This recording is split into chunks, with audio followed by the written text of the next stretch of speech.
మనిషికి ఆలోచన అనేది దిక్సూచి వంటిది.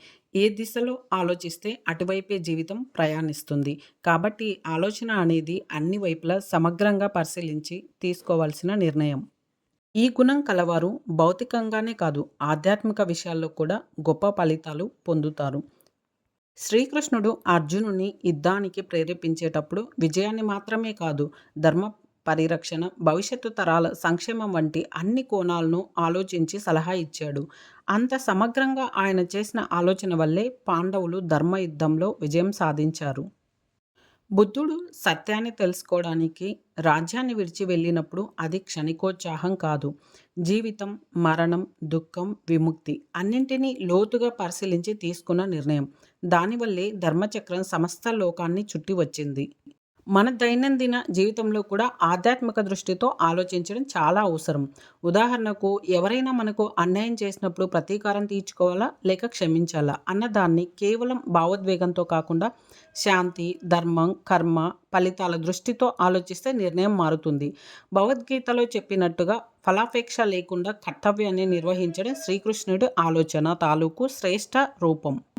ఒక సమస్యపై ఎక్కువ కోణాల్లో ఆలోచించినప్పుడు మెదడులోని ప్రీఫ్రాంటల్ విభాగం ఎక్కువగా పనిచేస్తుందని శాస్త్రవేత్తలు చెప్తున్నారు. ఇది నిర్ణయ సామర్థ్యం, భవిష్యత్తు ఫలితాల అంచనా, సమస్య పరిష్కారం వంటి అంశాలను మెరుగుపరుస్తుంది.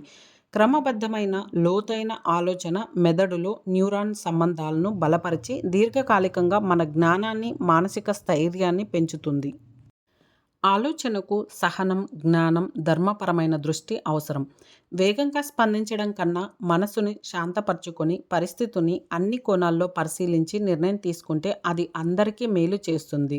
మొత్తానికి సరైన ఆలోచన అనేది భౌతిక విషయాలకే కాదు, ఆధ్యాత్మిక వికాసానికి కూడా మార్గం చూపుతుంది. ఇది మనలో వివేకాన్ని పెంచి శాశ్వతమైన సత్యం వైపు నడిపిస్తుంది.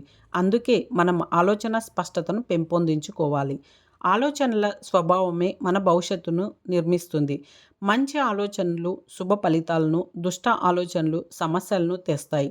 మనిషి ఎలా ఆలోచిస్తాడో అలాగే ఉంటాడు. కాబట్టి ప్రతి ఆలోచనను జాగ్రత్తగా సానుకూల దిశలో మలుచుకోవాలి. ఆలోచన శుద్ధి మనసుకు శాంతిని, జీవితానికి స్పష్టతను ఇస్తూ విజయానికి బాటలు వేస్తుంది. మనసనే నదిలో తేలే దీపం లాంటిది ఆలోచన. అది చీకటిలో వెలుగునిచ్చి ప్రవాహానికి దిశానిర్దేశం చేస్తుంది. మంచి ఆలోచనల సుగంధం మన హృదయాన్ని తోటలా మార్చి దానిలో సత్సంకల్పాల పూలను వికసింపజేస్తుంది. లోతైన ఆలోచన కడలిలా విస్తరించి జ్ఞాన ముత్యాలను జీవిత తీరానికి తీసుకువస్తుంది. ఆలోచన స్వచ్ఛమైతే జీవితం మధుర గీతంలా సాగిపోతుంది.